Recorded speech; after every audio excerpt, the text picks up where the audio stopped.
All right. So, my name is Kwame Amoah, and I'm an assistant professor from the University of Cincinnati Department of Civil Architectural and Construction Management.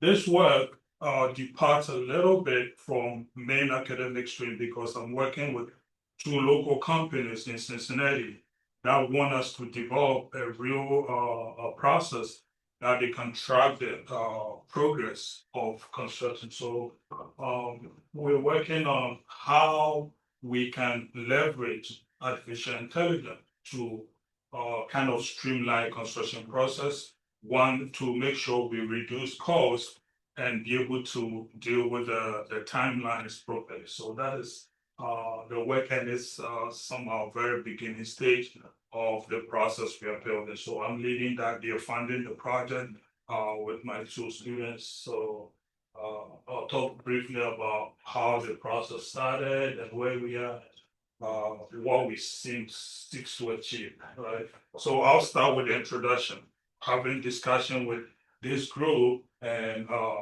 myself working as a project manager for different commercial projects. We have a problem. The problem here is the challenges that we face with over reliance on manual processes. It's not that we kind of don't want to move, but if you have been on construction site and work with all the crew and the team, you realize that immediately they see a new thing, there's a pushback, right? So the resistance to change has been a key issue, right? But when the workforce decide to believe that this is easy and what we do, and this is not pushing us away from what we do, now there is a kind of embrace. So the challenges here is the workforce and the productivity issues. We spend repetitive times to move materials over and over to where it is being or installed. So those are the challenges that are happening on the real job site that we came across, and then this team wants to help so that we find a process or solution to that. Cost overrun, you all agree that in about 75% of projects that we start will never meet the initial budget. So we think about how do we reduce this repetitive processes so that we can come close to our initial budget for each project. Safety concerns, right? They're very important. How do we track that and make it easy so that we don't have incidents on site that will prevent or that will bring about delays that will increase the cost for our initial project. So these are the challenges that we are wrapping our heads on to be able to kind of sort it out, right? And then the point here, the question is, why is AI matters in construction, right? We all are aware that there's an increased demand for innovation, how to make projects safer, and then also build sustainable. So in this case, we're looking at the initial aura around AI, which seems to have a good advantage when we leverage that very well. So we are looking at using AI as a strategy, right? To be able to kind of cut down our traditional way of doing things, especially doing more construction on site, all right?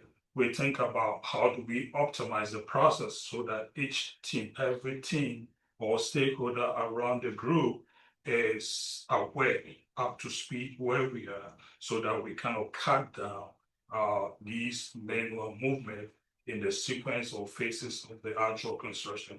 And then we can predict based on what we see from our historical data to be able to kind of build upon that and be able to kind of deal with the new challenges of optimization. So that is the two things here that is driving this study, right? Let's talk about why we're here for today. Looking at exploring AI to be able to kind of applications that we can find in the project management to bring the processes close the gap of what inefficiency. Think about impact on productivity on the crew. Those are different subcontractors working under the general contractor, right? Think about strategies that we can use to overcome the pushback for the old guys on the job site, talking about integration so that everybody will feel comfortable and confident in using the process.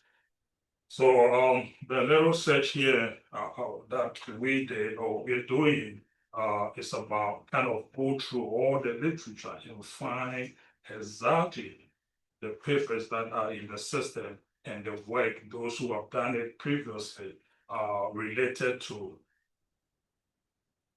construction, right? How can we use AI to be able to do that? So when you look at what I have there, right here, we start looking, identifying similar papers that deal with AI impact in construction project management and scale it down up to required paper that deals with exactly how can we use this to kind of implement what we're looking at. And then there's a search approach that centered on SLR, which is the Judgment and Charter Cadres group. They kind of how to fish out irrelevant papers and then come to the actual one that are tailor-made to what we're looking for. So that is the approach with this. And then the selection was based from 2010 to 2024. We didn't want to go way back because it will dilute what we're looking for. Right. So think about the question that guided those search. We're looking at how AI integrated into construction project workflow. Well, workflow is going to be from phases in substructure or the shell, core and shell, building envelopes and all that. So every stage, at what stage do we have to move for another group to take over? So these are the areas we're looking for in terms of the workflow. 3 minutes. Oh, right. So let me rush a little bit. So those are the things that guided us. Okay. And then the application in the construction sector, we zero into how do we improve productivity, promote sustainability, enable smart design, and so on and so forth. So we are working on different tools, the chatbots, the Copilot, and BIM 360 to kind of synchronize us together to build a platform or a flowchart that we can kind of implement on the job site. So this is the BIM AI workflow framework for construction integration. It has 4 main knowledge areas: from client, from individuals, technology factors, and then the entire organization deals with that process. So the idea is look for here is how do we, based on the data, historical data for those 2 companies and others that work related to kind of exchange ideas to kind of improve the process each time there's a new project. So that is how we're dealing with it. And then what guided us is a traditional way of using AI. It's all about automating scheduling, documentation, and enhance our decision making. So we are moving, taking the 3D module that we have, incorporating all the scheduling using pieces and MS project and different other ones that we can incorporate those data timelines into the model so that it can predict how to take away waste and reduce the cost as well. So I'm not sure, I have a demonstration, but I'm not sure. I didn't use my computer, but let me see it.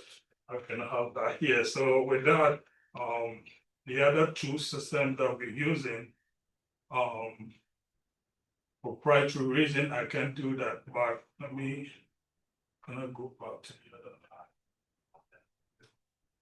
Yes, it was just you. So, yeah.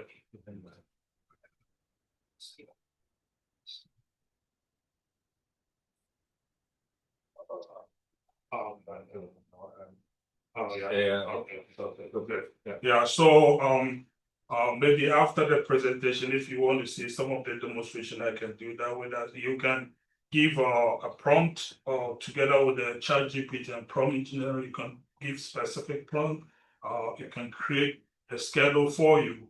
And based on that, you can compare with your manual traditional automated schedule that we do on site.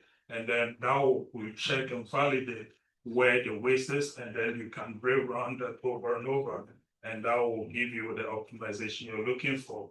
And then we are trying to pilot this before we can synchronize about 5 different software from Broker to BIM 360 and then IES and all that to kind of use that on that framework to be able to enhance our process. So basically, that is the work that we have.